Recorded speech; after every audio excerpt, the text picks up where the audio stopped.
respecto a cómo va el nivel de avance de su trabajo. ¿Dónde estamos? Porque ya estamos a una semana de hacer presentaciones.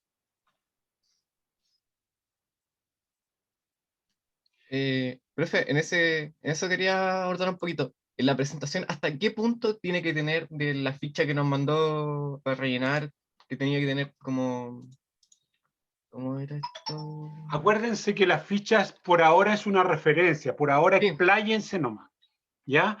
Y debiera llegar hasta la justificación del problema y la delimitación del problema, sin entrar todavía en el marco teórico.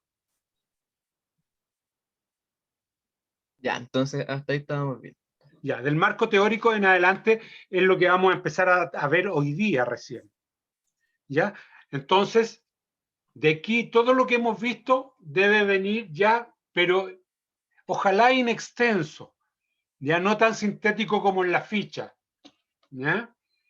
Porque para que puedan desarrollar bien su idea y envíenme sus ideas para poder trabajar y conversar y ayudarles a poder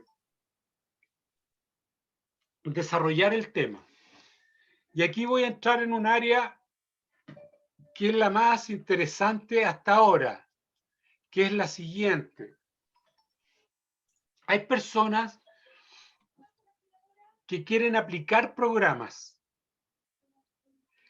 Y aquí existen dos probabilidades. Que el programa exista previamente, usted lo toma y lo aplica,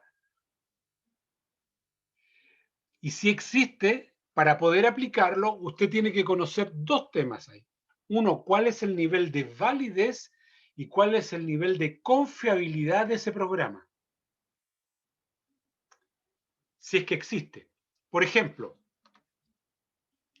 el programa Funterball. No sé si han escuchado hablar de él. Bueno, es un programa de trabajo de alta intensidad que dura 4 minutos, donde los estudiantes trabajan 20 segundos a alta intensidad en la sala de clase y 10 segundos de descanso. 20 segundos de alta intensidad, 10 de descanso, dura 4 minutos. Ese programa ya tiene un nivel de validez. Ya se conoce y se conocen los autores, porque lo han probado en muchos lugares del mundo y también de Chile donde se ha aplicado ese programa. Pero supongamos que el programa no está validado y lo inventó usted, lo conoce usted, lo inventó, lo está diseñando. Entonces su proyecto debería llegar solamente hasta validar un programa. Y otra investigación sería ver los efectos de ese programa.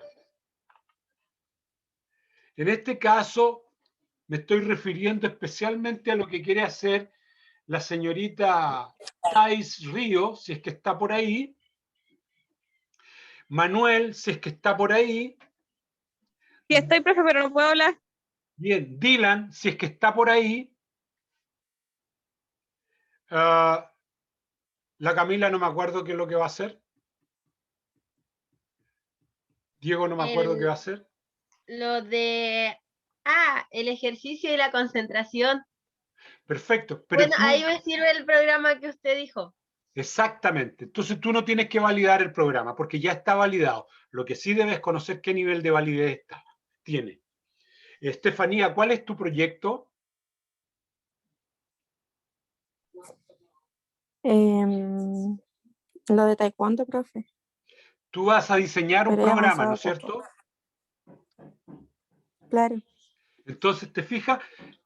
Tu proyecto debe ser validar un programa. Y ahí termina tu proyecto.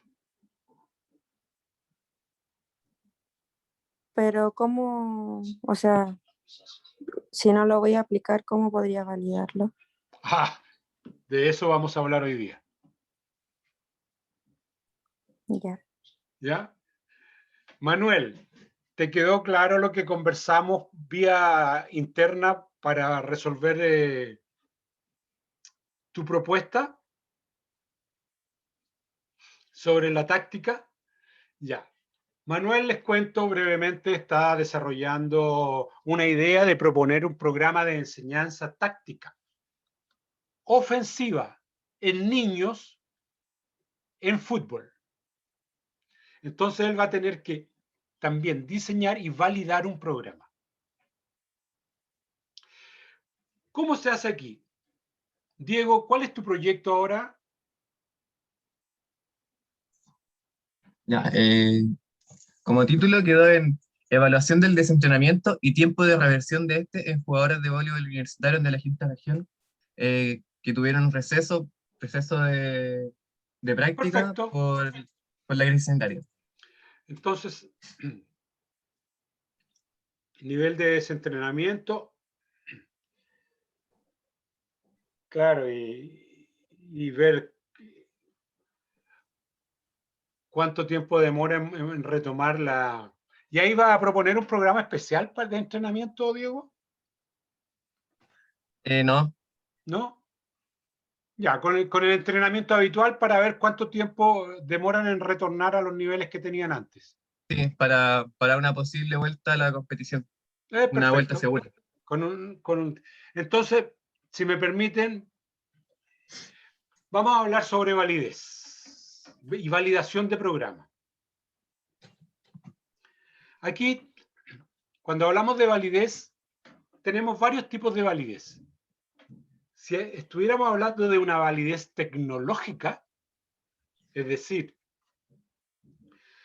si yo inventara una máquina para medir la fuerza, un invento, tendría que comparar los resultados de la máquina que yo inventé con una máquina que ya existe, como por ejemplo una máquina de dinamometría. Y en este caso, la máquina de dinamometría es el gold standard, es el estándar máximo para poder validar una cosa que yo estoy inventando. ¿Y por qué la invento? Porque esta que yo invento es mucho más barata, es mucho más económica, es mucho más fácil de aplicar, es fácil de transportar, por eso la estoy inventando. Ah, entonces vamos a ver los resultados y comparo y mido 30 personas con esta máquina que ya existe y mido a esas mismas 30 personas con la máquina que yo inventé. Los resultados los correlaciono y eso se llama validez concurrente o validez concomitante, donde los resultados de la máquina que yo inventé debieran ser muy similares a la máquina que ya existe y que es el gold standard. ¿De acuerdo?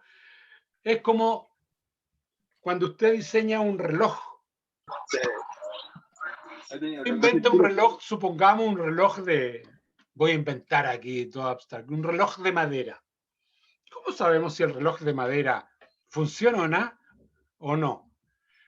Comparamos ese reloj que yo he inventado contra un reloj que ya existe y el gold standard del tiempo es el meridiano de Greenwich. Y lo comparo contra ese meridiano y si mi reloj es idéntico al meridiano de Greenwich, entonces el nivel de validez es muy alto y podríamos ocupar ese reloj. Entonces, tecnológicamente, es lo que ustedes han vivido cuando hicieron el test de naveta.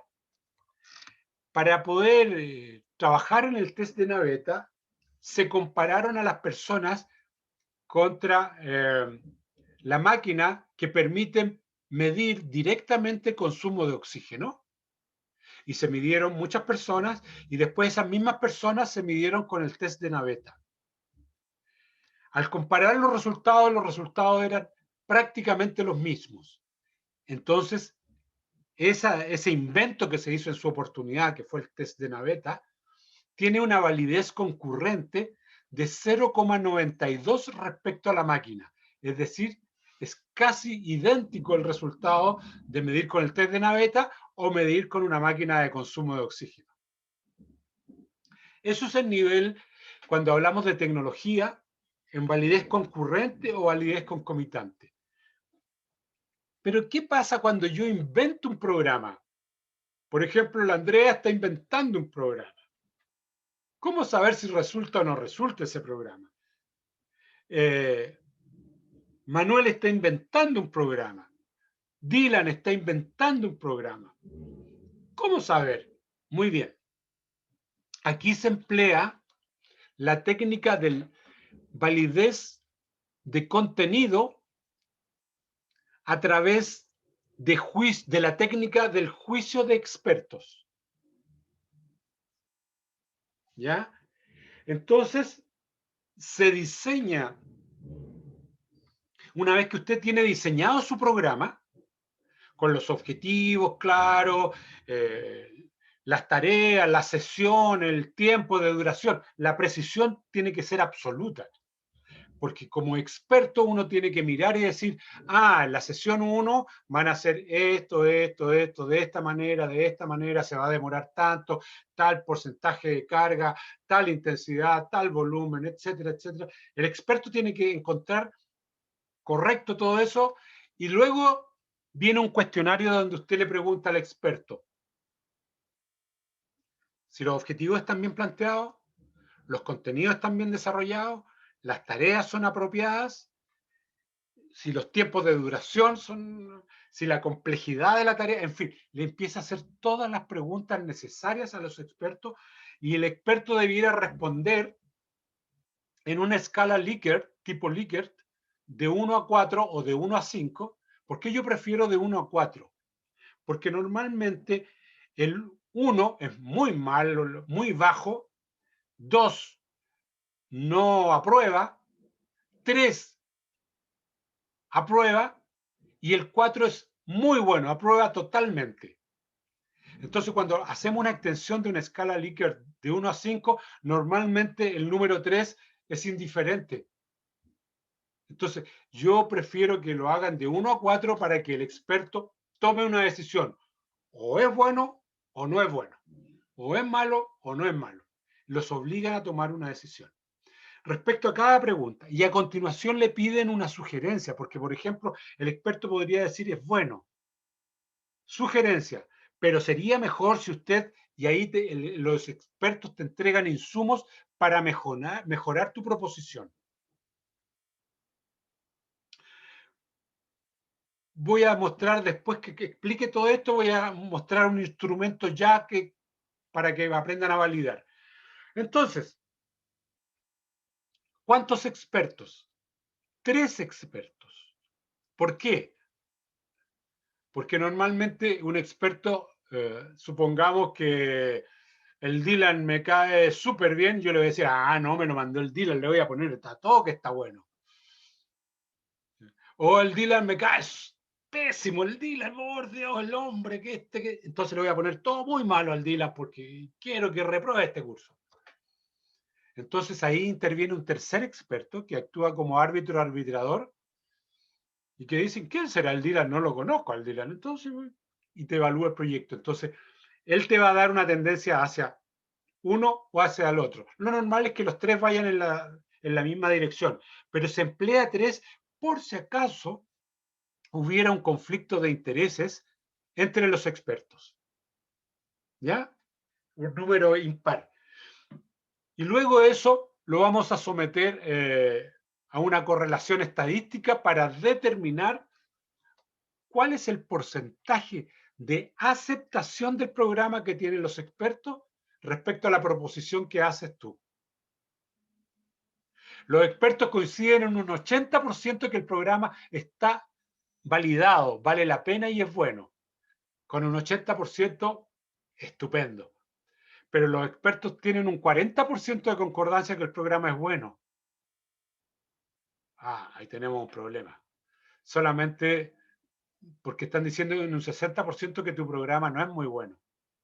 Entonces ahí hay que reprogramarlo rápido, el programa, rehacerlo, reconstituirlo y volver a enviárselo a los expertos. ¿Ya? No es que la tarea esté mala, sino que hay que rehacerla.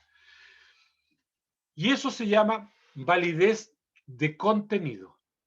¿Ya? Un procedimiento de validez de contenido cuando validamos el nivel que tiene nuestro programa. ¿Ya? Ya sea el del Andrés, que quiere validar un programa de pausa activa, del Dylan, que quiere ver en cuanto a velocidad y precisión de lanzamiento, de Manuel, que estaba proponiendo evaluar a través de un video, lo cual me parece estupendo, Manuel, para ver si los jugadores aplican o no aplican, etcétera, pero hay que pensar en eso.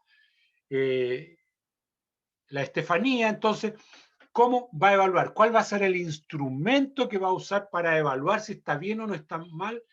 ¿Cuál va a ser el programa que va a utilizar? Entonces, el programa debe incluir el procedimiento. ¿Cómo va a evaluar? Sí, lo debe incluir. Entonces, vamos a ver un ejemplo.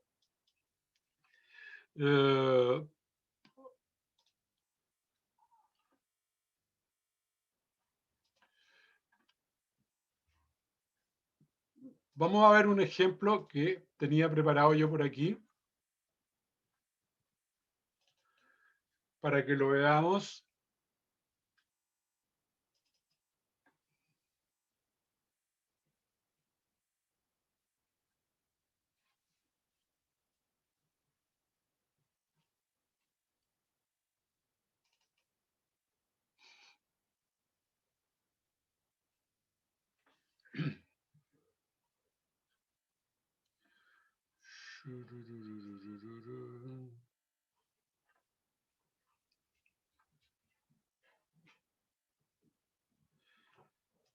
No sé por qué no aparece la imagen, pero ya aparecerá.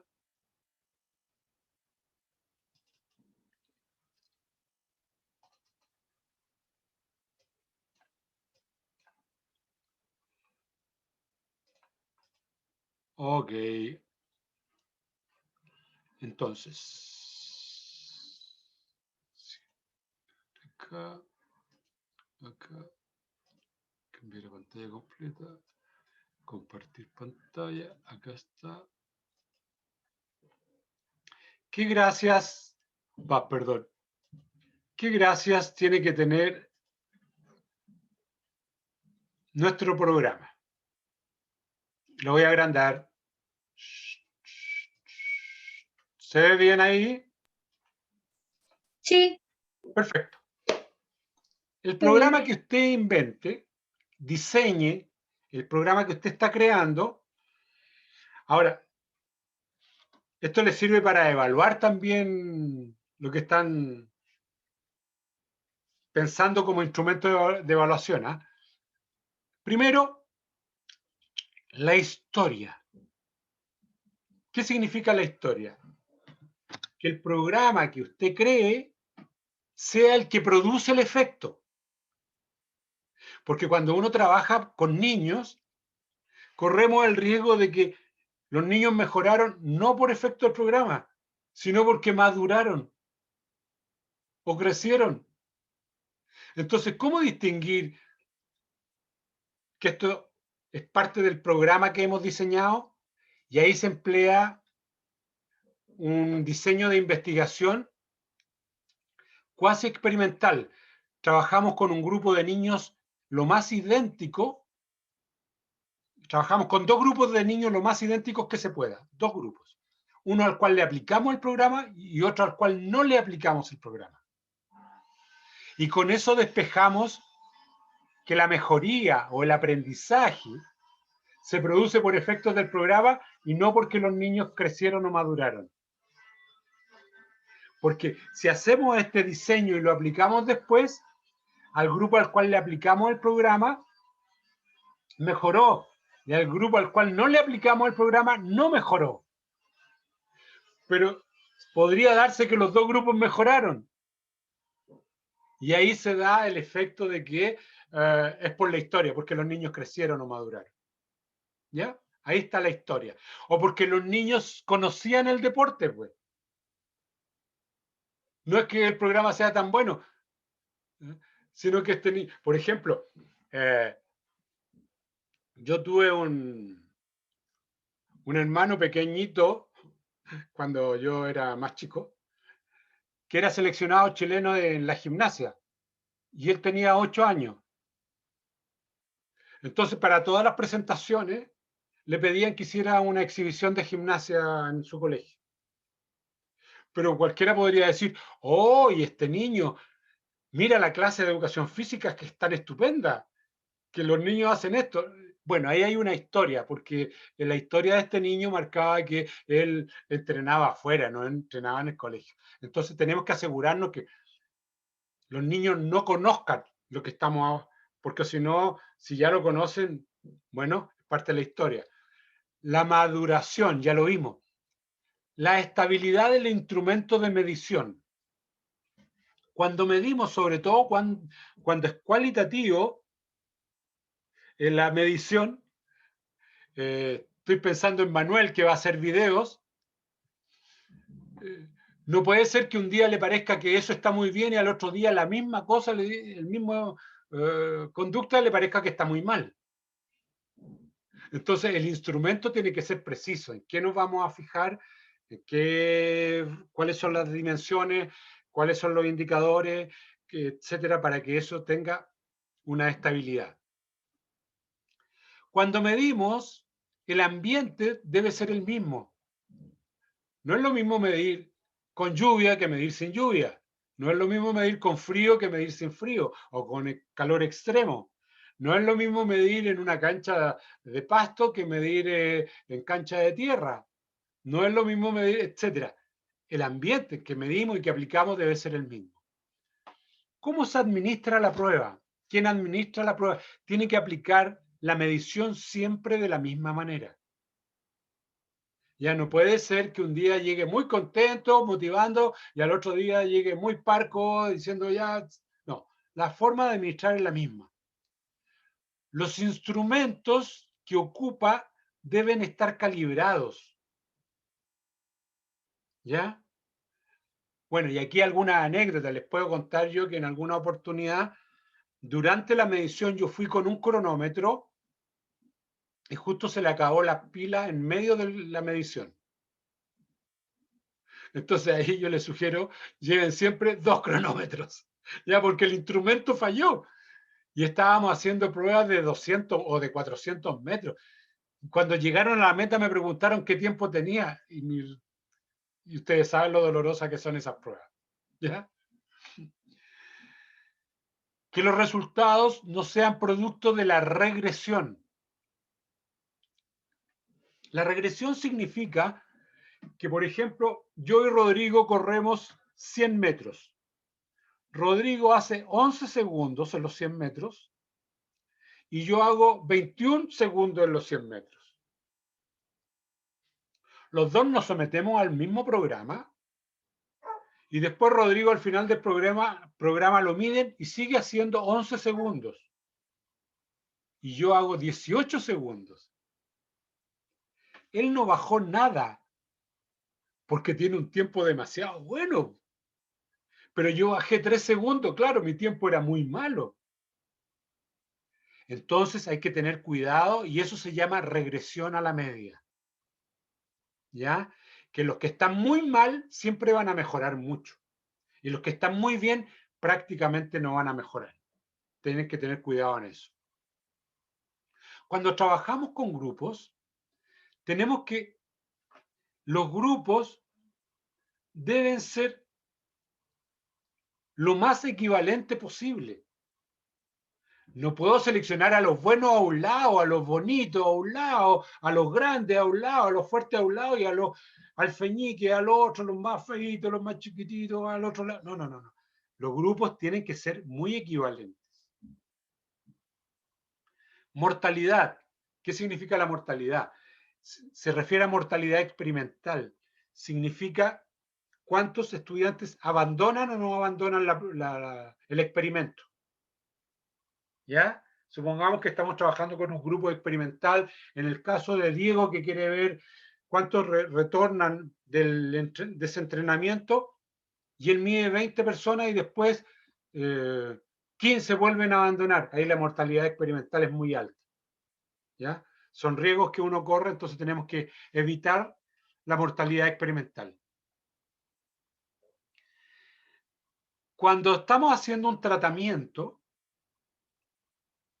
aplicando el programa, la idea es no publicar todavía el programa, porque niños o personas que no están aplicando el programa, si si se enteran de esto, van a querer aplicar el programa y va a dar la sensación de que esas personas están mejorando mucho, pero claro, es porque están copiando algo que... Entonces no hay que difundir mucho el programa para poder dimensionar los efectos del programa sobre grupos que está participando y los grupos que no participan, que no conozcan el programa, ¿ya? Para que no se produzca esta copia, como en la copia de las pruebas, que ustedes alguna vez escucharon hablar de eso, que había gente que copiaba las pruebas, ¿ya? No ustedes, por supuesto, otros, ¿ya? Porque a uno podría pensar, oh, ¿qué sabe esta persona? No, a lo mejor sabe copiar muy bien. Entonces aquí lo que queremos ver si la persona mejoró producto del entrenamiento al cual se está siendo sometido, a la preparación, al programa, o es que está de alguna manera copiando lo que se está haciendo en otro lado. Compensación. Todos los estudiantes deben estar sometidos al mismo estímulo. No puede decir, ay, Camila, mi alumna preferida, y decir, ah, la Estefanía no es tan buena como la Camila. No, eso no puede ocurrir. Todos deben estar sometidos al mismo estímulo. Y la conducta del entrenador, experimentador, del investigador, debe ser una conducta consistente, permanentemente igual. No puede ser que un día motive y al otro día no motive, que un día ande enojado y al otro día ande muy feliz. La conducta es muy importante porque recuerden que estamos trabajando con personas y cuando uno trabaja con personas, evidentemente que la conducta influye, ¿ya? Si te tratan mal, te tratan duro, te denigran públicamente, eso influye y uno ya no quiere aprender. Entonces, estas son cuestiones importantes para el programa. Vamos a ver, entonces, voy a buscar un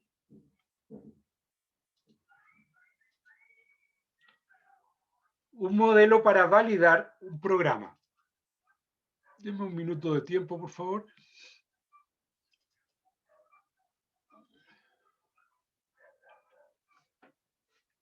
Entonces tenemos...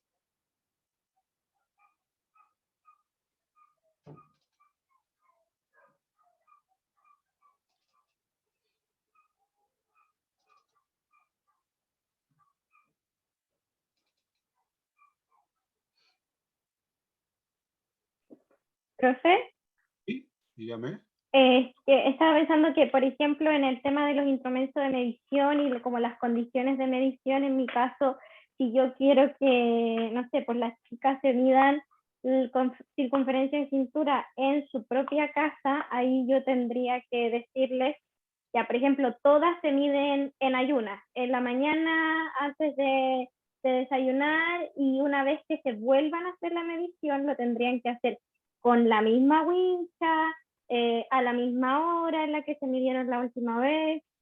Esas cosas tendría que como verlas bien, ¿cierto?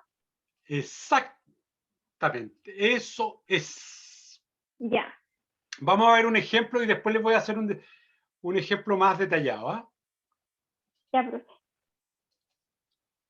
Entonces, he aquí, ¿qué es lo que queremos ver? Tipos de feedback que utiliza el profesor de educación física. ¿Ya? Aquí estamos inventando una pauta de observación para ver qué tipo de feedback utiliza el profesor y cómo los utiliza. Aquí tiene una categoría invertida. Yo sugiero que 4 sea mejor y 1 sea malo. ¿Ya? Entonces aquí le pregunta, ¿expresa correctamente las instrucciones?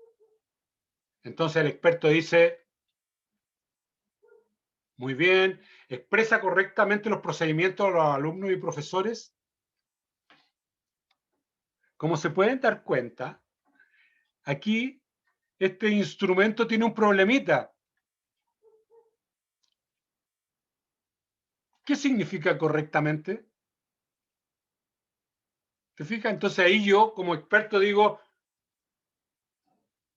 Bueno, le voy a poner un 3 y aquí le voy a poner una sugerencia que pueda describir qué significa correctamente. ¿Expresa correctamente los procedimientos a los alumnos y profesores? Insisto, nuevamente la palabra correctamente. Tendría, profe, que ser así como expresa de forma clara y concisa o como algo O más preciso, detalladamente, exactamente. detalladamente. Eso es, Andrea. Pucha, Andrea, tú debieras hacer este curso. Está bueno esto. ¿Preguntas coherentes en relación al tema que se busca medir? La palabra coherente. Está bien, pero ¿cómo hacerlo más explícito el concepto coherente? Y eso va a ayudar a que después el evaluador y el que aplique este instrumento lo haga muy bien. Las preguntas van, en vez de decir enfocadas, yo pondría dirigidas directamente al proyecto de investigación. Aquí hay una cosa que es difícil poder medir. Las preguntas se comprenden fácilmente, es decir, su sintáctica y semántica son adecuadas. Entonces, son adecuadas para la población a la cual está dirigida. No es lo mismo preguntarle a un niño de 8 años que preguntarle a un niño de 14 años o que preguntarle a ustedes que tienen 10 y pocos años. Las preguntas presentan un ordenamiento coherente, es decir, comienza de la más sencilla a la más complicada, a la más compleja. Bueno, aquí tienen un instrumento que se quiere validar. ¿Te fijas? Se diseñó el instrumento y a la vuelta, cuando nos retornemos en 10 minutos más, yo les voy a mostrar un documento para validar. ¿De acuerdo? Y ahí seguimos conversando. Entonces ahora haremos abandono de esta sesión y nos juntamos en 10 minutos más, por favor. ¿Ya? Ya, profe, al mismo link. Al mismo link. Ya. Ya.